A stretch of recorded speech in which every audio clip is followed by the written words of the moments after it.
siapkan hati kita untuk kita masuk ke saat itu.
biarlah hatimu memelihara perintahku. Karena banyak umur dan lanjut usia serta sejahtera akan bertambah kepadamu. Janganlah kiranya kasih dan setia meninggalkan engkau. Kalungkanlah itu pada lehermu, tuliskanlah itu pada loh hatimu.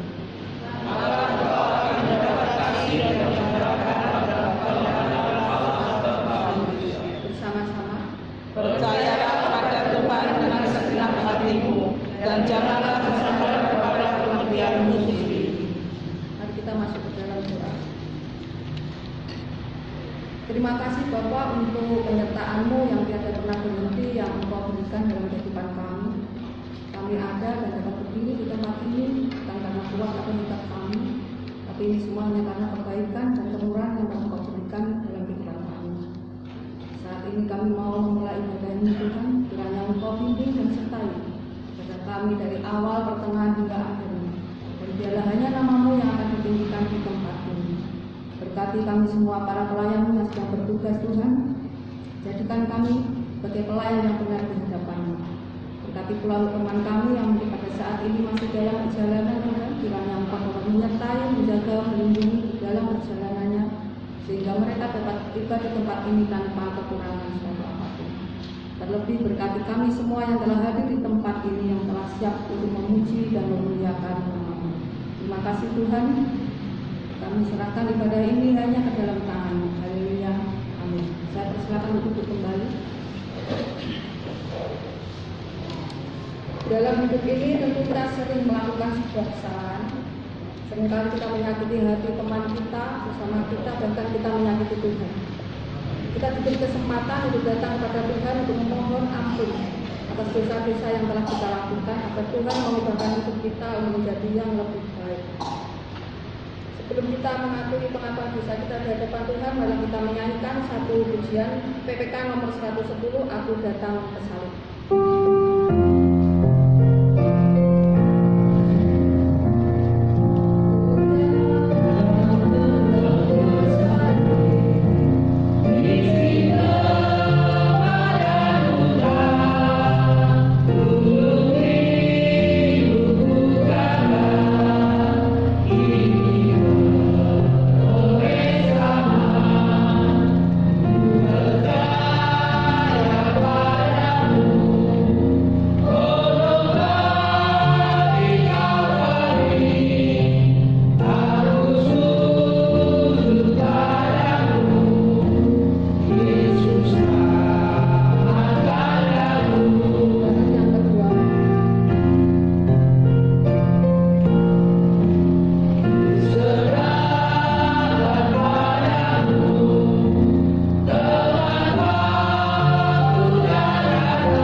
dosa dan kesalahan kami.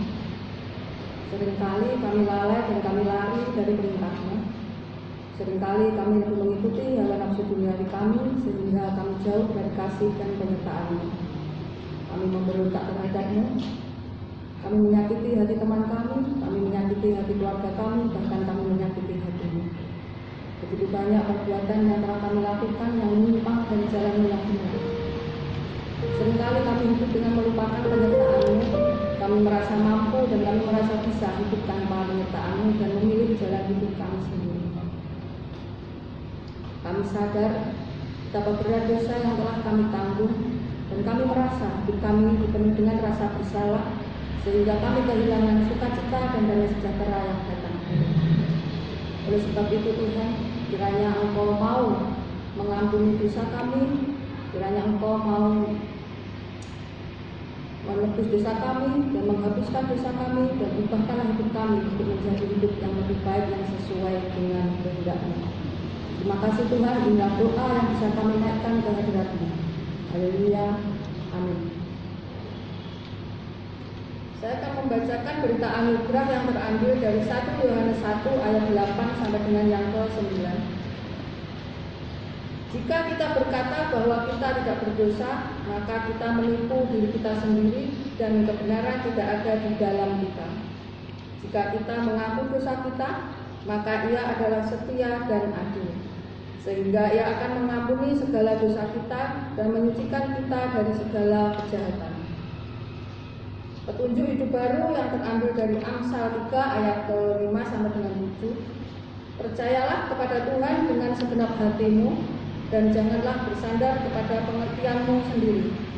Akuilah Dia dalam segala lakumu, maka Ia akan meluruskan jalanmu. Janganlah engkau menganggap dirimu sendiri bijak. Takutlah akan Tuhan dan jauhilah kejahatan. Kita responi berita anugerah dan petunjuk hidup baru dengan satu pujian KPPK nomor 26, Mulia bagi Allah.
dikandung dari Roh Kudus, lahir dari anak darah Maria, yang menderita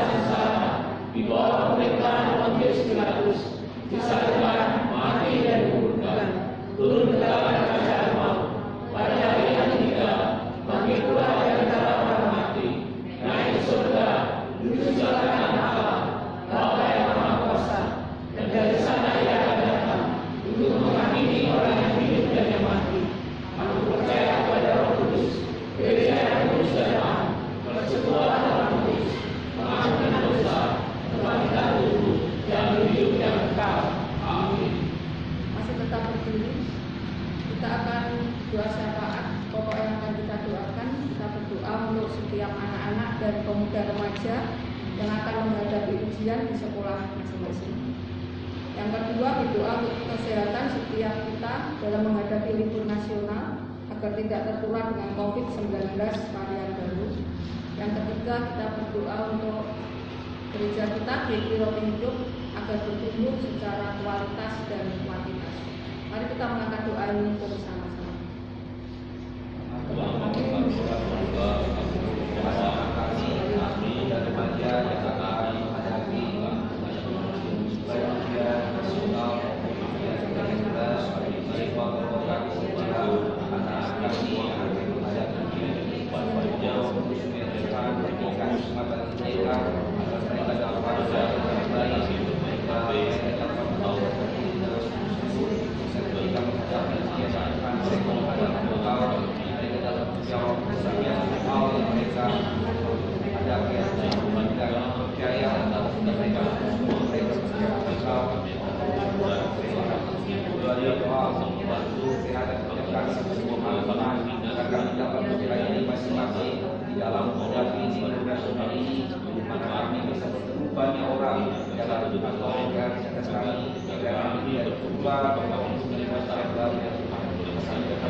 Terima kasih Tuhan, inilah doa yang bisa kami naikkan dan beratnya, kiranya Engkau akan menjawab dari setiap doa kami sesuai dengan cara dan waktunya. Haleluya, amin. Saya persilakan untuk duduk kembali.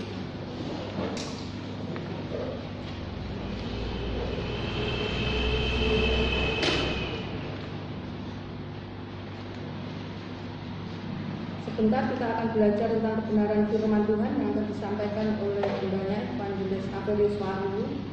Kita siapkan hati kita agar kita dapat menerima firman Tuhan dengan baik.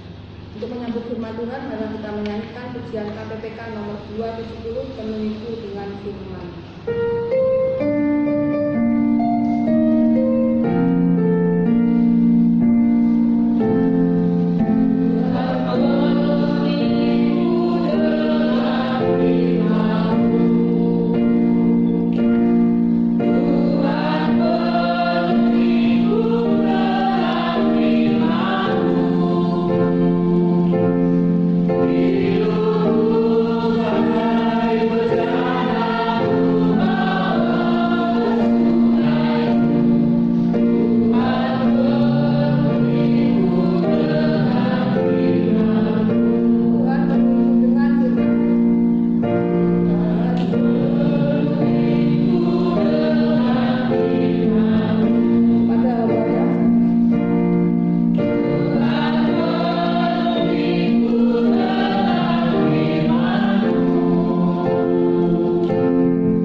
Kami rindu firman-Mu memenuhi hati setiap kami, agar kami dapat mengerti, memahami, mengenal apa yang Tuhan kehendaki dalam hidup kami. Engkau tahu ya Tuhan, setiap kedatangan kami di tempat ini adalah memiliki kerinduan untuk dipenuhi oleh kebenaran firman Tuhan. Saat ini kami mohon Roh Kudus-Mu membuka hati setiap kami, membuka pikiran kami, agar kami dapat mengerti, memahami firman Tuhan yang akan segera kami dengar melalui hamba-Mu yang berbicara kepada kami saat ini. Tolong ya Tuhan, jika ada roh kegelapan yang ingin mengganggu kehidupan kami di dalam kami belajar firman-Mu, mohon Tuhan usir di dalam kehidupan kami, sehingga roh itu tidak mengganggu firman Tuhan yang akan kami dengar. Ya Roh Kudus-Mu membuka pikiran kami, membuka hati kami, memberikan kami hati yang mau menerima firman-Mu. Tuhan berkati setiap jemaat yang hadir, agar kami sungguh mendengarkan sabda-Mu ya Tuhan. Berkati juga Tuhan untuk hamba-Mu yang terbatas dalam berkata-kata, di dalam menyampaikan firman Tuhan pada pagi hari ini. Pakai lidah bibir hamba-Mu ya Tuhan, agar hamba-Mu dapat menyampaikan isi hati Tuhan sesuai seturut dengan kehendak-Mu lewat firman-Mu pagi hari ini. Kami serahkan ya Tuhan waktu pemberitaan firman ini ke dalam tangan-Mu, dari awal pertengahan hingga akhirnya. Kiranya kehendak-Mu jadi, janganlah kehendak kami. Berbicaralah Tuhan kepada setiap kami, karena kami anak-anak-Mu sudah siap mendengarkan firman-Mu. Di dalam nama Tuhan Yesus kami berdoa. Amin. Salam, selamat pagi Bapak Ibu. Bagaimana kabarnya? Puji Tuhan, kita bersyukur kalau hari ini kita sudah ada di bulan Mei. Ya, kita sudah bersyukur kita sudah ada di bulan Mei. Bahkan besok kita akan ada liburan, ya, atau liburan nasional. Bapak Ibu, pagi hari ini mari kita membuka Alkitab kita dan mengajak kita membuka Alkitab kita dari Yohanes pasal 20 ayatnya yang ke-24 hingga ayatnya yang ke-29. Sekali lagi saya mengajak kita membuka Alkitab kita di dalam kitab Injil Yohanes pasalnya yang ke-20, ayatnya yang ke-24 hingga ayatnya yang ke-29. Jika sudah ditemukan, mari kita baca firman Tuhan ini secara bertanggapan. Saya akan membacakan ayatnya yang ke-24, Bapak Ibu saudara-saudari membacakan ayat 25, dan sampai nanti kita di ayatnya yang ke-29 dengan judul perikop yaitu Yesus menampakkan diri kepada Thomas. Ayat yang ke-24, tetapi Thomas, seorang dari ke-12 murid itu yang disebut Didimus, tidak ada bersama-sama mereka ketika Yesus datang ke situ. 1, 2, 3. Maka kata murid-murid yang lain itu kepadanya, kami telah melihat Tuhan. Tapi Thomas berkata kepada mereka, sebelum aku melihat bekas paku pada tangannya, dan sebelum aku mencupkan jari ke dalam bekas paku itu, dan menyusupkan tanganku ke dalam pakunya, sekali-kali aku tidak akan percaya. 8 hari kemudian murid-murid Yesus berada kembali dalam rumah itu, dan Thomas bersama-sama mereka. Sementara pintu-pintu terkunci, Yesus datang dan Ia berdiri di tengah-tengah mereka dan berkata, damai sejahtera bagimu. Kemudian Dia berkata kepada Thomas, taruhlah jarimu di sini dan lihatlah tanganku, ulurkanlah tanganmu dan tusukkan ke dalam pakuku, dan jangan kau tidak percaya lagi, melainkan percayalah. Thomas menjawab dia, ya Tuhanku dan Allahku. Kata Yesus kepadanya, karena kau telah melihat aku, maka kau percaya. Berbahagialah mereka yang tidak melihat, namun percaya. Saya akan bacakan ayat 29 lagi. Kata Yesus kepadanya, karena engkau telah melihat aku, maka engkau percaya. Berbahagialah mereka yang tidak melihat, namun percaya. Yang dikatakan adalah berbahagialah setiap kita yang membaca, merenungkan, dan melakukan firman Tuhan itu di dalam kehidupan kita setiap hari. Bapak Ibu, saudara-saudariku yang saya kasihi di dalam Yesus Kristus, hari ini kita berbicara tentang satu tema, yaitu percaya bukan karena melihat. Percaya bukan karena melihat. Tentu dengan tema ini Bapak Ibu, tentu ada banyak atau sebagian orang tidak menerima pendapat seperti ini, bahwa percaya bukan karena melihat. Karena sebagian orang berpendapat bahwa atau mengatakan bahwa lihat dulu baru percaya. Sebagian orang berkata atau berpendapat lihat dulu baru percaya. Dalam hal ini mereka memerlukan bukti atau fakta yang dapat dilihat, dapat diraba, dan dapat dipegang. Sekali lagi, orang atau sebagian orang berpendapat atau mengatakan lihat dulu baru percaya. Artinya mereka membutuhkan satu fakta, bukti yang nyata baru percaya. Nah, artinya kepercayaan mereka terhadap segala sesuatu berdasarkan pada apa yang mereka lihat, berdasarkan pada apa yang mereka raba, baru mereka percaya. Sekali lagi ya, sebagian orang berkata lihat dulu baru percaya. Artinya kepercayaan mereka didasarkan atau bergantung pada apa yang mereka lihat atau pada apa yang mereka raba. Ini adalah salah satu hal yang mereka pegang, yang mereka harus jalani. Misalnya satu contoh ya, di dalam pendapat ini bahwa lihat dulu baru percaya. Misalnya seorang dokter di dalam menangani seorang pasien, tentu dia harus memeriksa dulu, meneliti dulu penyakit apa yang dialami oleh orang ini, baru dikasih obat. Tanpa diperiksa, tanpa diteliti, tanpa dipahami, diketahui penyakitnya apa, seorang dokter tidak akan memberikan obat. Tentu kalau memberikan obat pasti bahaya Bapak Ibu. Bukan justru memberikan kesembuhan, justru mematikan. Bukannya sakit lagi, mematikan. Nah, ini adalah pendapat seperti ini yang dipegang. Bahkan juga misalnya ketika ada masalah, biasanya ada penyelidik, biasanya ini polisi atau hakim. Dia harus menyelidiki dulu masalah-masalah yang ada, baru bisa mengambil keputusan bahwa ini yang melakukan hal ini, baru percaya bahwa inilah yang melakukan kesalahan.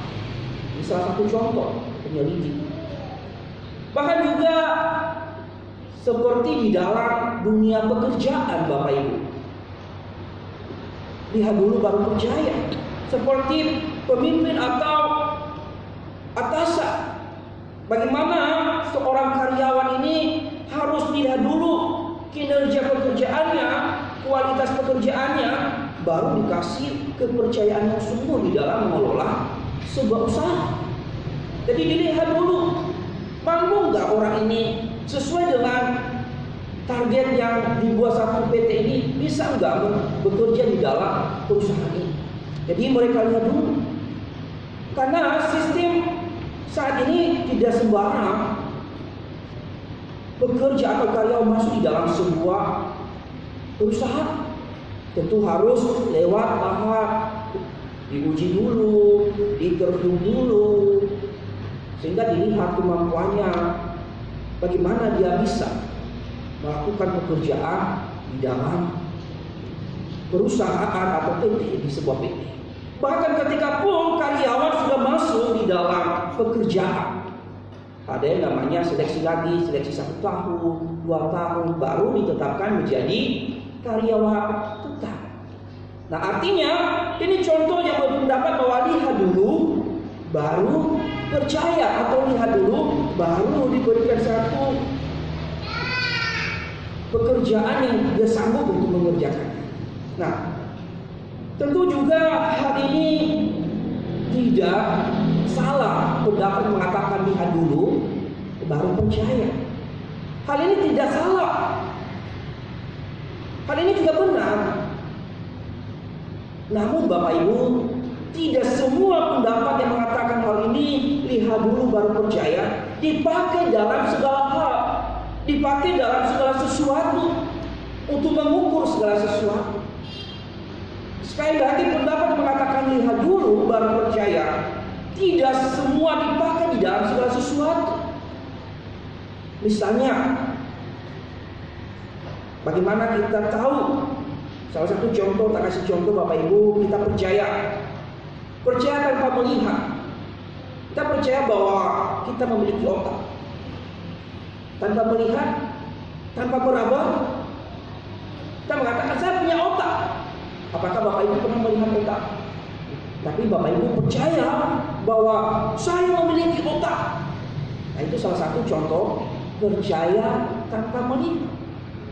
Bahkan juga saat ini kita sedang hidup. Bapak Ibu mengatakan saya sedang memiliki nyawa saat ini.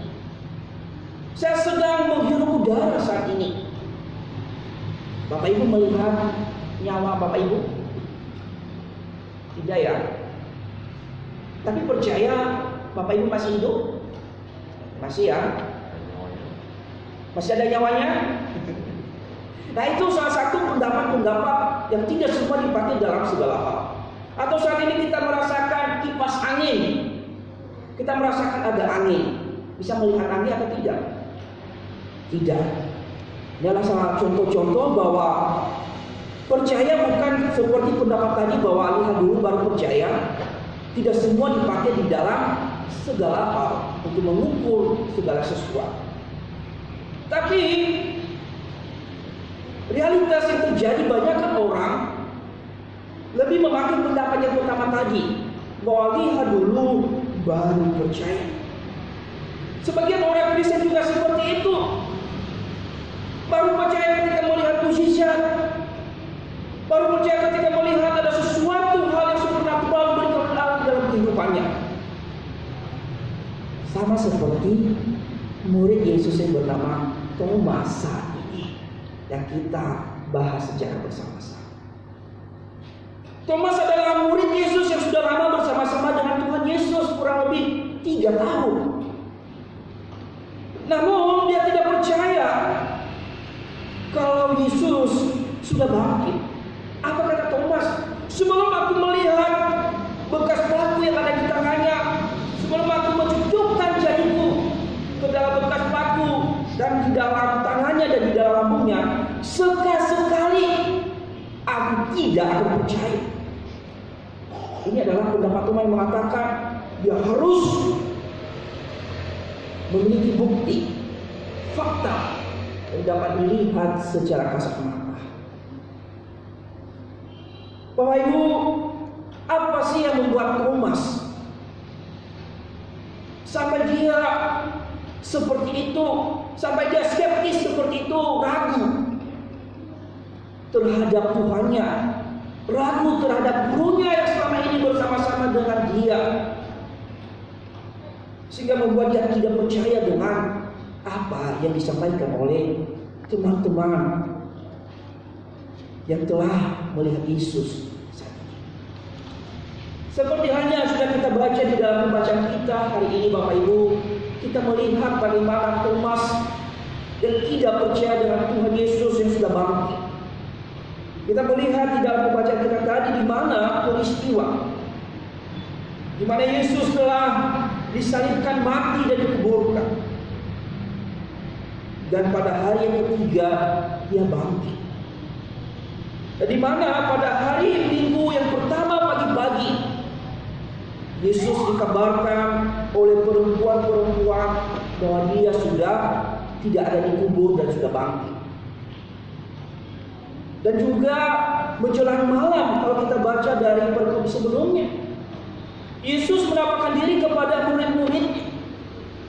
Namun di saat itu Thomas tidak bersama-sama dengan murid-murid ketika Tuhan Yesus menampakkan diri sebelumnya. Pertanyaannya, kemana Thomas? Kok tidak bersama-sama dengan para murid yang ada saat? Inilah yang membuat Thomas tidak percaya dengan apa yang dinyatakan oleh para murid yang lainnya.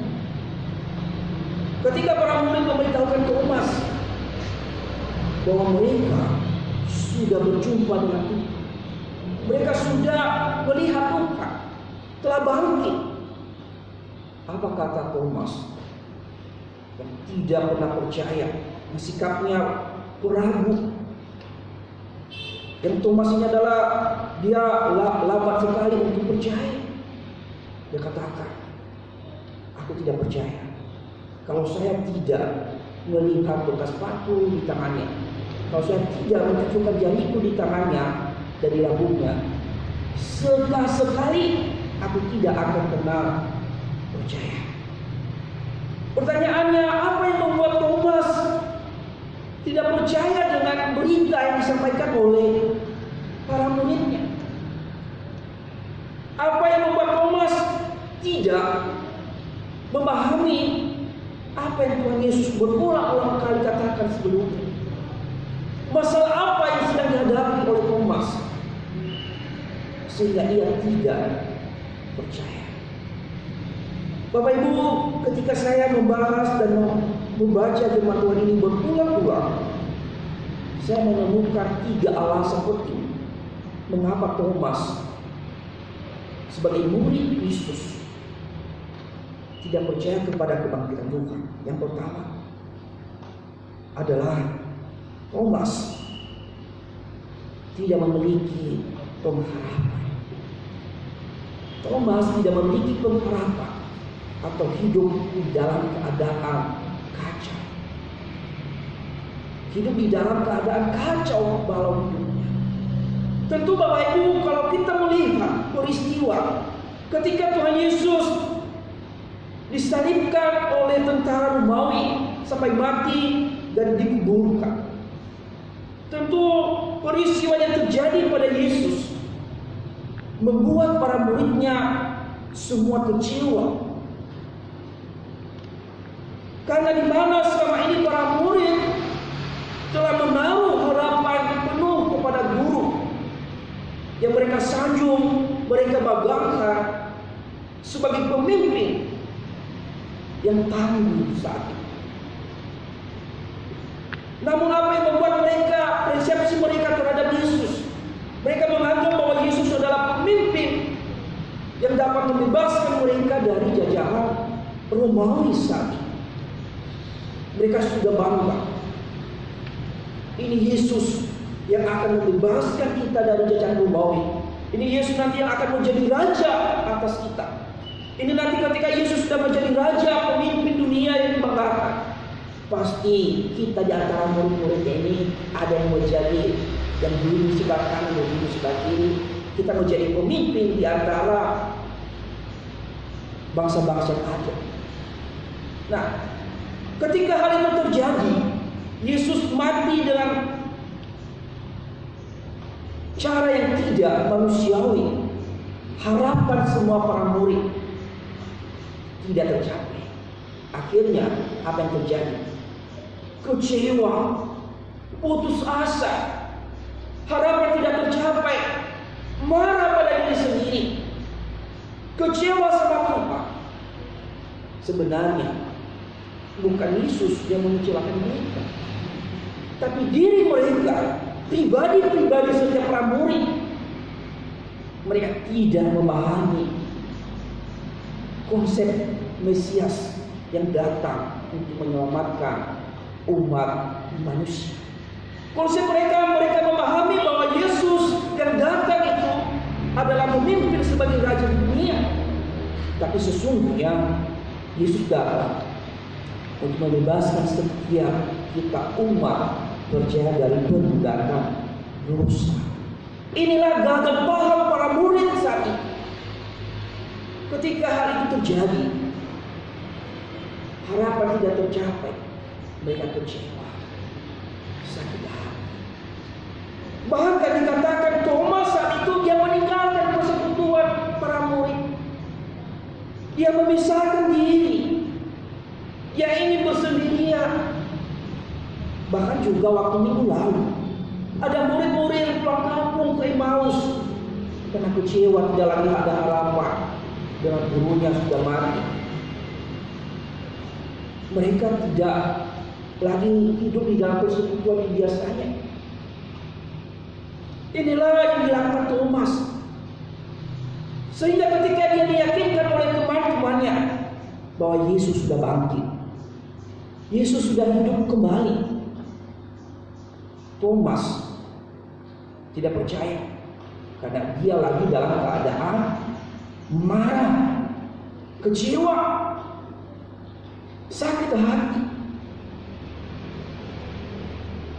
Saya membaca sebuah artikel Bapak Ibu.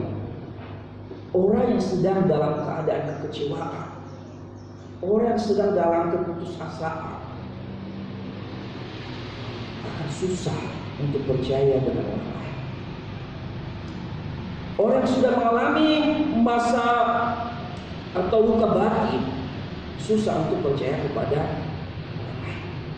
Ketika seseorang sudah menaruh harapan kepada orang tertentu dan orang tertentu mengecewakan dia, dan orang yang dikecewakan itu susah untuk menaruh kepercayaan pada orang lain. Nah, itulah yang dialami oleh Thomas.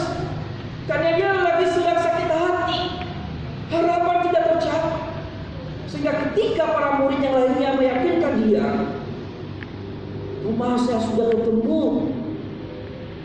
dengan Tuhan, Thomas tidak pernah percaya apa yang dia katakan di dalam ayat yang ke-25.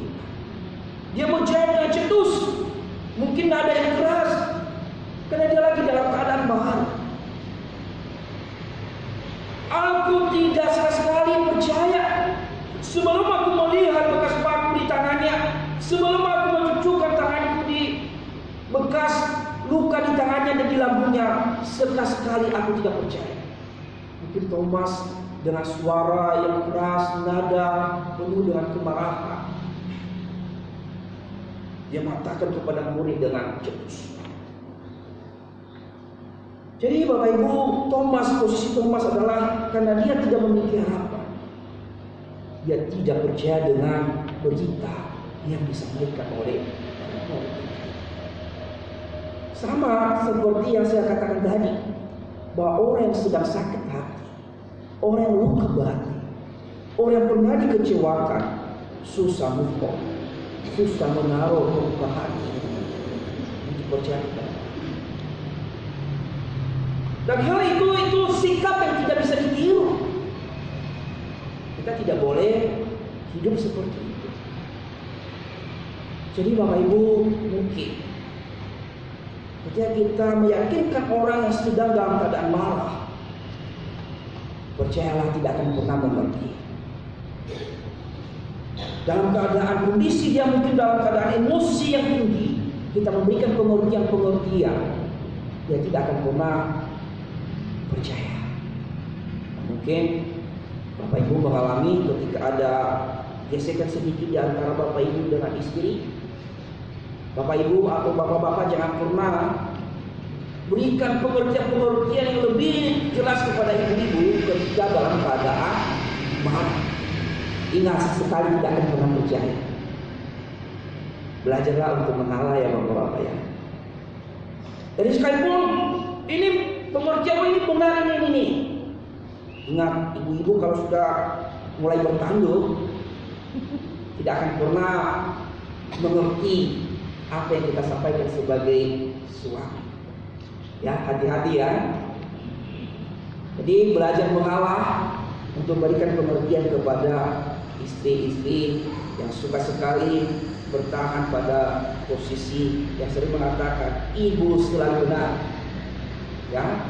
Jadi ibu-ibu juga tidak boleh bertahan ya di dalam pemahaman seperti itu. Sekalipun kita juga harus membuka hati untuk mengerti suami kita, untuk memahami apa yang disampaikan. Nah, yang kedua Bapak Ibu,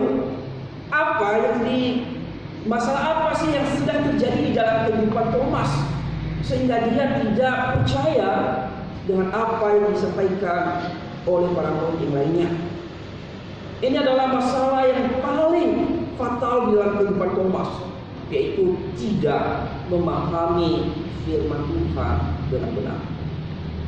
Tidak memahami firman Tuhan dengan benar, atau dia melupakan firman Tuhan.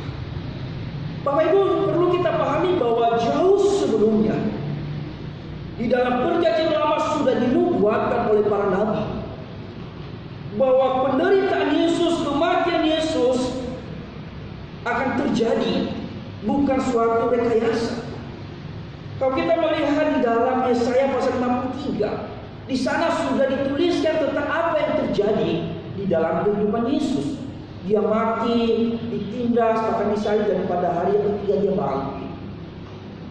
Ternyata Thomas tidak mengerti firman Tuhan, sehingga ketika terjadi sesuatu kepada Yesus, mati Yesus di kayu salib, tidak membuat dia kecewa. Akibat dari tidak mengerti firman Tuhan, dia tidak bisa memahami apa yang Tuhan mau di dalam hidupnya. Bahkan juga berulang-ulang kali Tuhan Yesus menyatakan apa yang akan terjadi dalam dirinya. Kalau kita melihat di dalam kitab Injil yang saya ambil di dalam Markus saja, ada 3 kali Tuhan Yesus memberitahukan bahwa dia akan mengalami penderitaan, disalibkan, mati, dikuburkan, dan pada hari yang ketiga dia bangkit. Dia sudah berulang-ulang kali menjelaskan kepada para murid. Kalau kita melihat di dalam Markus 8 ayat 31, Markus 9 ayat 30 sampai 32, Markus 10 ayat 32 sampai 34. 3 kali Yesus memberitahukan apa yang akan terjadi pada dirinya. Tapi secara umum para murid tidak mengerti, tidak memahami apa yang dikatakan oleh Tuhan Yesus. Mereka melupakan semuanya itu akibat melupakan firman Tuhan, akibat tidak mengerti firman Tuhan.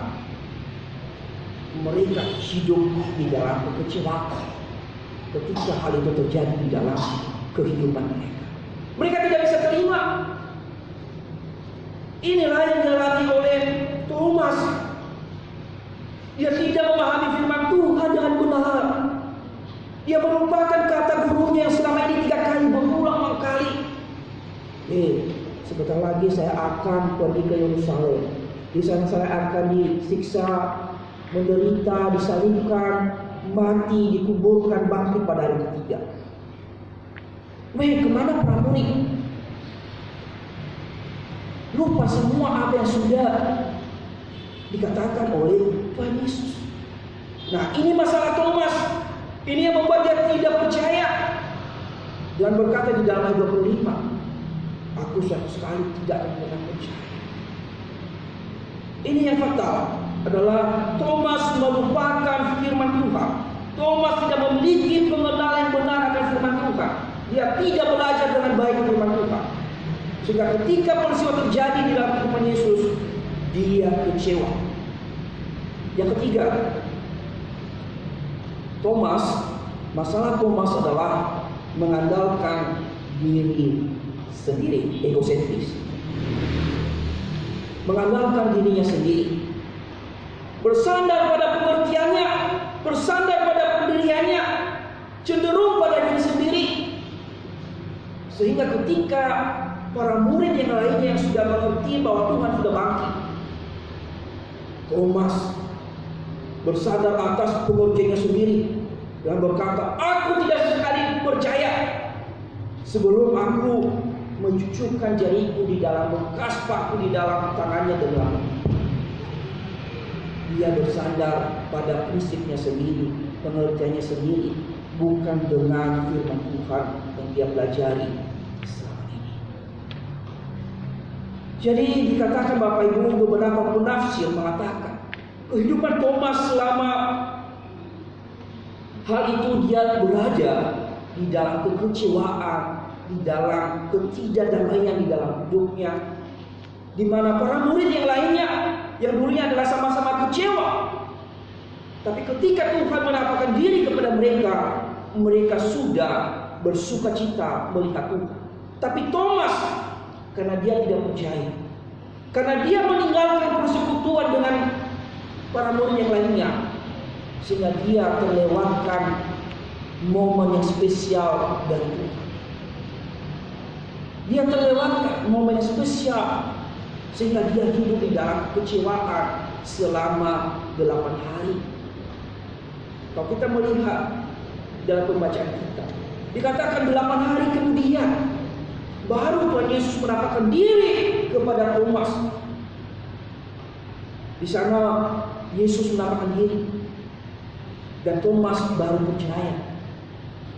Tapi selama 1 minggu itu, selama beberapa hari itu, Thomas berada di dalam kekecewaan, kemarahan yang penuh, dan hidup di dalam ketidakdamaian.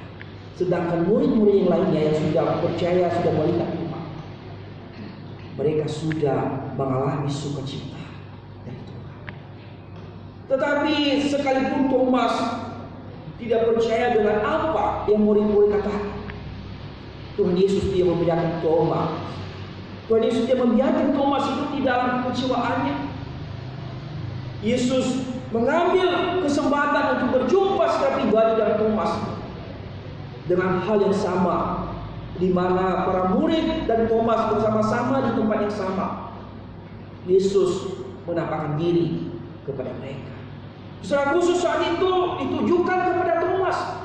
Kalau kita melihat di dalam ayat yang ke-26 dan 27 di dalam bacaan kita tadi, Yesus berkata kepada Thomas.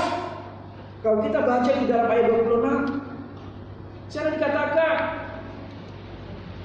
8 hari kemudian murid-murid Yesus berada kembali dalam rumah itu, dan Thomas bersama-sama dengan mereka. Sementara pintu terkunci, Yesus datang dan ia berdiri di tengah-tengah mereka dan berkata, "Damai sejahtera bagi kamu." Kemudian ia berkata kepada Thomas, "Taruhlah jarimu di sini dan lihatlah tanganku. Ulurkanlah tanganmu dan cucukkanlah ke dalam lambungku. Dan janganlah engkau tidak percaya lagi, melainkan percayalah." Pertanyaannya, ketika Thomas berkata kepada muridnya, kepada para murid yang lainnya, "Aku tidak akan pernah percaya sebelum aku mencucukkan jariku dan tanganku di dalam lambung Yesus." Yesus secara fisik tidak ada saat itu. Tetapi Yesus yang Maha tahu, ketika dia menyampaikan diri kepada Thomas, dia mengutip kata Thomas yang sebelumnya dia berkata, "Aku tidak sekali percaya sebelum aku mencucukkan jariku." Artinya di sini kita memahami bahwa Yesus itu adalah tidak terbatas oleh ruang dan waktu. Yesus itu adalah Maha tahu, Maha mengerti. Dia tahu apa yang dikatakan Thomas sebelumnya. Walaupun secara fisik tidak ada dia waktu Thomas berkata-kata, "Sebelum aku mencucukkan jariku." Tapi secara tidak langsung Yesus menegur dengan berkata, "Cucukkanlah jarimu di dalam tanganku dan di dalam lambungku." Apa yang dikatakan Thomas? Di dalam ayat yang ke-28 dikatakan, apa jawab Thomas? Thomas menjawab, "Ya Tuhanku, ya Allah." Jadi Thomas ketika dia melihat Yesus dan Yesus memperlihatkan dirinya, memperlihatkan bekas paku di tangannya, Thomas langsung percaya. "Ya Tuhanku, ya Allah." Dia tidak langsung mencucukkan jarinya lagi. Thomas tidak mencucukkan jarinya lagi. Tapi karena hanya cuma melihat Yesus, langsung dia mencetuskan imannya kepada Yesus. "Ya Tuhanku, ya Allah."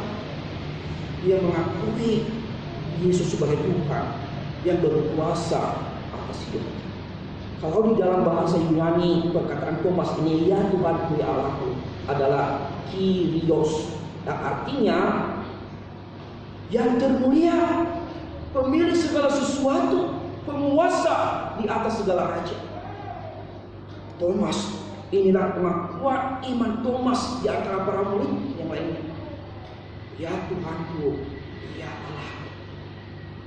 yang dari ragu, yang dari kurang percaya, ketika memiliki perjumpaan pribadi dengan Yesus, langsung mengakui iman yang luar biasa. Tanpa mencucukkan jarinya, tanpa mencucukkan tangannya ke dalam lambung Yesus, langsung dia percaya. Inilah perjumpaan Thomas dengan Yesus. Dia mengalami perjumpaan yang luar biasa, yang selama ini dia meragukan Tuhan. Sekarang berbalik menjadi murid yang sejati, murid yang duluan mengakui Yesus sebagai Tuhan di atas segala macam. Inilah yang dilakukan Thomas. Inilah yang kita lihat bagaimana dari peragu menjadi orang yang percaya. Tapi Tuhan Yesus menjawab dia di dalam ayat yang ke-29, katakan sana. Kata Yesus kepadanya, karena engkau telah melihat aku, maka engkau percaya. Berbahagialah mereka yang tidak melihat, namun percaya. Artinya Yesus mengharapkan setiap para murid yang meniru seperti Thomas yang harus melihat, juga berbicara kepada kita saat kita tidak perlu lagi berjumpa secara fisik dengan Tuhan Yesus. Cukup dengan bukti-bukti yang ada, fakta-fakta yang ada bahwa Yesus adalah Tuhan. Dia adalah sudah bangkit. Dia adalah juru selamat satu-satunya. Bukti yang ada adalah ada di dalam Alkitab. Ini adalah bukti dan fakta yang nyata, sama seperti yang sudah dibuktikan oleh Thomas, dan hal ini tertulis di dalam Alkitab. Kita sebagai orang percaya, kita tidak boleh meragukan Allah. Kita tidak boleh meragukan Yesus, karena kita sudah memiliki bukti ada di dalam firman Tuhan. Inilah bukti nyata bahwa Tuhan itu sudah bangkit. Tuhan itu adalah sudah hidup. Bapak Ibu, lewat cerita ini kita belajar dari kehidupan Thomas. Kita belajar bagaimana menjadi seorang murid yang sejati. Bagaimana menjadi seorang murid yang tidak harus melihat baru percaya. Kita harus meniru, kita harus belajar dari Thomas. Yang pertama, di dalam keadaan kita menghadapi kekecewaan, keputusasaan, kesedihan, jangan sekali meninggalkan persekutuan. Jangan sesekali meninggalkan ibadah sama seperti Thomas. Ketika kita meninggalkan persekutuan, ketika kita meninggalkan ibadah, kita terlewat momen spesial yang berasal dari Tuhan, sama seperti Thomas. Jangan pernah meninggalkan persekutuan ketika menghadapi masalah di dalam kehidupan. Jangan pernah melupakan firman Tuhan, karena di dalam firman Tuhan itu kita menemukan jawaban yang luar biasa terhadap segala masalah yang kita hadapi. Mungkin kita berkata, oh itu Thomas ragu meragukan Tuhan. Tapi Thomas cuma sekali dia meragukan Tuhan, tapi percaya untuk selamanya. Tapi mungkin kita juga sudah percaya dan berulang-ulang kali kita meragukan Tuhan. Kita ini adalah lebih dari Thomas. Kita perlu mengoreksi diri kita. Kita lebih dari Thomas yang sering meragukan Tuhan, sering meminta bukti dari Tuhan baru kita percaya. Seringkali kita sudah diberikan bukti, oh baru percaya. Ketika lagi menghadapi masalah, meragukan Tuhan. Ini adalah Thomas yang lebih dari Thomas lagi. Jadi Bapak Ibu, kita mengoreksi diri masing-masing. Sudahkah kita percaya sungguh-sungguh, berpegang teguh pada firman Tuhan sebagai bukti fakta nyata bahwa Yesus adalah Tuhan satu-satunya, telah bangkit dari antara orang mati, dan Dia adalah juru selamat kita. Tanpa lagi kita meminta mukjizat, Apalagi kita meminta hal yang supernatural dari Tuhan baru kita percaya. Banyakkan di antara kita, banyakkan di antara orang Kristen berulang-ulang kali mengaku percaya kepada Tuhan. Ketika Tuhan memberikan sesuatu, saya percaya. Berubah lagi, saya tidak percaya kepada Tuhan. Ini adalah Thomas yang lebih dari Thomas. Jadi hal ini di dalam kita menghadapi masalah, dalam menghadapi persoalan hidup, percayalah ada Tuhan yang peduli dengan kita. Percayalah Tuhan tidak pernah membiarkan kita. Taruhlah harapan dalam sungguh-sungguh kepada Tuhan. Jangan pernah meninggalkan Tuhan. Jangan dengan marah dengan Tuhan. Jangan menggerutu dengan Tuhan. Meninggalkan persekutuan, tidak lagi ibadah, tidak lagi mendengarkan firman Tuhan. Itu adalah sikap-sikap yang tidak dapat ditiru, sikap-sikap yang bukan murid sejati. Ketika kita meninggalkan persekutuan Bapak Ibu, kita tidak lagi mendengarkan suara Tuhan, sama seperti Thomas. Dan hal itu ketika kita beribadah, percayalah pasti ada sesuatu hal yang kita dapatkan dari persekutuan, dari ibadah. Kalau kita tidak beribadah, apa yang kita dapatkan? Sama seperti Thomas, karena dia meninggalkan persekutuan bersama dengan murid-murid yang lainnya. Momen spesial dari Tuhan Yesus, dia terlewatkan. Akhirnya dia marah-marah. Dan demikian juga ketika kita dan sudah dalam keadaan emosi, sudah dalam keadaan marah, tidak lagi ibadah, tidak lagi mendengarkan suara Tuhan, kita semakin tersesat dengan pikiran kita sendiri. Jadi Bapak Ibu, hari ini kita diingatkan lewat firman Tuhan ini, janganlah kita lebih dari Thomas yang seringkali kita meragukan Tuhan, meminta mujizat, bukti-buktinya. Dan jangan pernah kita melupakan firman Tuhan. Belajarlah baik-baik firman Tuhan. Baca firman Tuhan, renungkan firman Tuhan dengan benar, pahami firman Tuhan dengan baik. Karena dari firman Tuhan itu kita mendapatkan segala jawaban-jawaban yang ada di dalam hidup kita. Ketika kita tidak memahami firman Tuhan dengan benar, ketika kita tidak mengerti firman Tuhan dengan baik, maka terjadilah seperti Thomas dalam hidup kita, meragukan Tuhan.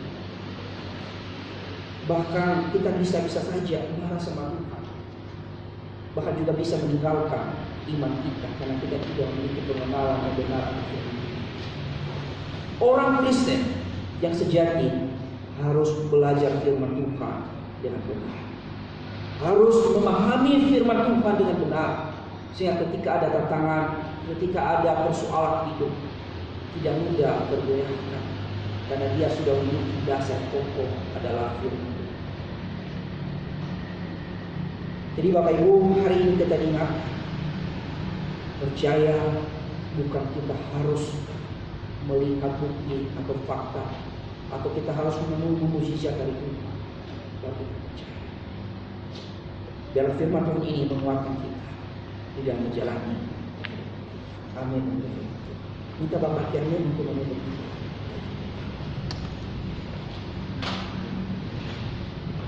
Tuhan Yesus yang baik, kami bersyukur, kami berterima kasih. Tuhan menegur kami, Tuhan mengingatkan kami kembali bahwa Tuhan begitu sayang kepada kami. Tuhan selalu menolong kami dan memberi kami jalan keluar. Tapi kami sering tersesat dengan pikiran kami. Kami sering menggunakan logika kami, perasaan kami. Kami lupa firman Tuhan. Kami lupa Tuhan yang berkuasa atas hidup kami. Tuhan tolong ampuni kami. Bantu kami pulang dari gereja ini. Kami boleh hidup benar. Selalu merajakan Tuhan dalam hidup kami. Atas pikiran kami bahwa Tuhanlah yang berkuasa. Bantu kami Bapak selalu percaya Tuhan menyediakan jalan keluar untuk setiap masalah kami. Tolong Tolong kami Bapak untuk belajar firman Tuhan yang baik. Tolong kami setia menjadi orang Kristen yang baik. Terima kasih Tuhan Yesus, dalam nama-Mu kami berdoa, bersyukur, berterima kasih. Amin. Kami saya kembalikan kepada Mu.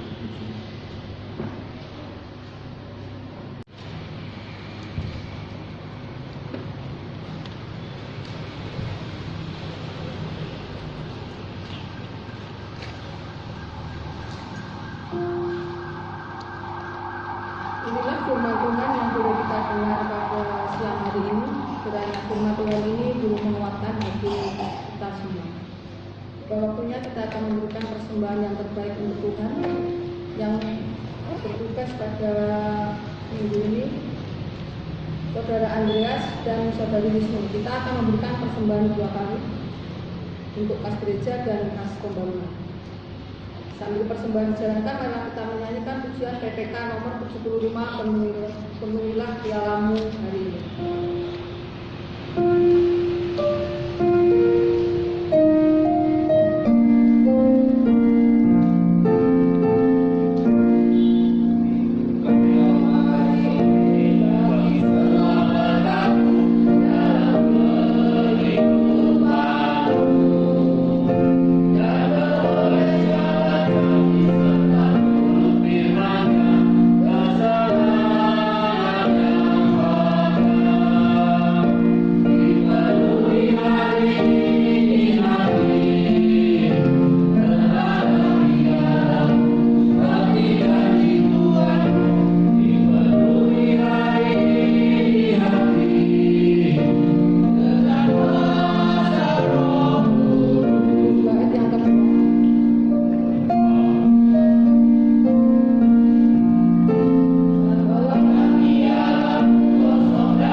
Tuhan, kami berdoa untuk tujuan kami ya Tuhan, untuk memberikan diri ya Tuhan, sehingga kiranya melalui persembahan ini ya Tuhan, pembangunan ini, tolong ya Tuhan, kami berikan, supaya kami dapat sesuatu, sehingga kelak kami akan memiliki hidup.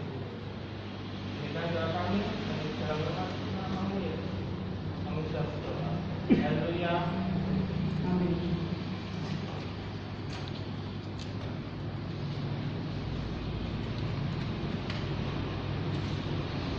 Saya akan membacakan kata minggu ini. Untuk penata layanan minggu tanggal 8 Mei tahun 2022, pengkhotbah akan dilayani oleh Evangelis Tiur Magdalena, liturgus akan dilayani oleh Evangelis Aquarius Parulu, musik Saudari Kiri, backing vokal Ibu Lilian dan Ibu Mega, kolektor Bapak dan Ibu Purwanto, penyambut Ibu Kristin dan Ibu Winasih. Untuk ibadah sekolah minggu akan kita laksanakan setelah ibadah umum ini selesai. Untuk ibadah pemuda remaja Ora et Labora setiap hari Sabtu pukul 5 sore yang bertempat di Jalan Cokro Aminoto nomor 160A. Untuk ibadah kaum wanita pada hari Rabu pukul 5 sore, renungan akan dilayani oleh Evangelis Avelius Waruku, diputus oleh Ibu Ruko.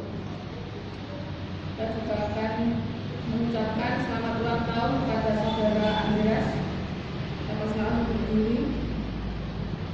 Banyak Tuhan Yesus memberkati. Untuk laporan persembahan, Bapak Ibu dapat melihat di dalam warta. Kalau ada kesalahan penulisan nominal, Bapak Ibu dapat menghubungi kami. Inilah warta yang bisa saya sampaikan. Jika nanti ada penambahan pengumuman, bisa disampaikan di akhir ibadah. Kita akan mengakhiri ibadah ini. Mari saya undang Bapak Ibu, saudara-saudariku untuk balik berdiri. Kita akan menyanyikan doksologi dan menerima doa.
Sebelum kita pulang ke rumah kita masing-masing, mari kita lakukan firman Tuhan yang sudah kita dengar pada pagi hari ini. Arahkanlah hatimu dan terima berkat yang berasal dari Tuhan. Kasih dari Allah Bapa, kasih dari Yesus Kristus, dan persekutuan dari Roh Kudus menyertai kita dari saat ini hingga sampai kedatangan Kristus yang kedua kalinya. Amin.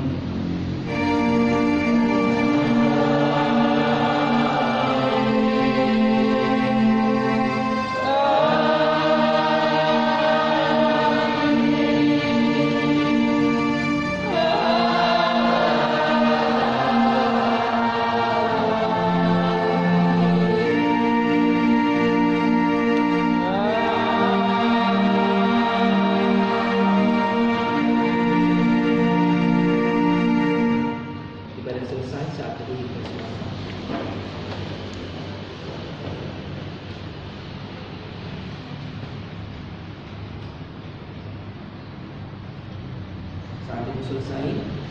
Selamat datang bagi Bapak Ibu yang baru hadir mengikuti ibadah kami pada pagi hari ini. Yesus memberkati. Silakan berdiri Pak Bu. Selamat bergabung dengan kami beribadah pada pagi ini.